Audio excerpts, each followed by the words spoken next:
So in the Zoo Knoxville's clinic, we have myself who kind of manages the clinic, and then there's 2 other people that are vet assistants as well as keepers. We kind of all do the same job with only 3 of us been in here. And then we have our vets are from UT, but we also have residents and zoo vet interns that come out as well, and we'll usually have a big team like that. And then sometimes some students come as well, but there's also the UT cardiologists we can bring out, radiologists and things like that, but they're all faculty members at UT.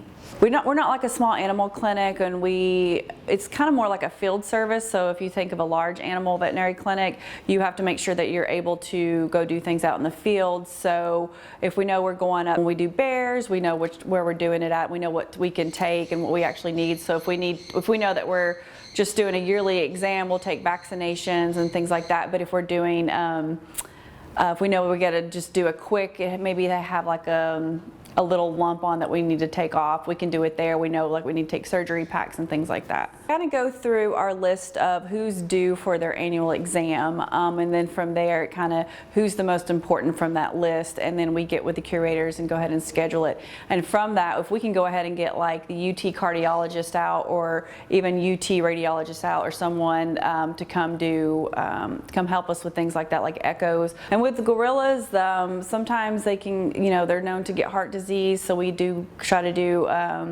echoes on them more often than we would do other species.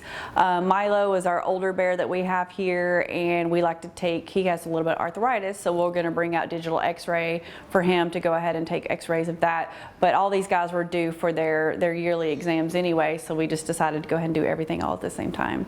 With our animals, we can't it's not like your dog or cat that you take to the vet and the vets can go ahead and do exams on them awake. With these guys, we have to anesthetize them, and it could be risky anesthetizing them, so we don't want to do it every year if we don't have to. But a lot of our keepers are training their animals to come up for injections, so maybe we can, if we don't have to sedate them for an exam, we can do vaccinations without sedating them, or blood draws. A lot of our keepers are training for blood draws, and that way if an animal comes up and they might be something going on, we can get blood from them without anesthetizing them. Make sure they get their physical, make sure they get their teeth checked, make sure they get their rabies or their tetanus or distemper, depending on what species it is. Make sure that we're getting blood if we're going to get blood from them. We also check their transponders to make sure they still have a transponder in. If they don't, we'll go ahead and place one. They come out maybe 3 times a week, and we usually have a schedule of what we need to see, what we need to recheck or check on,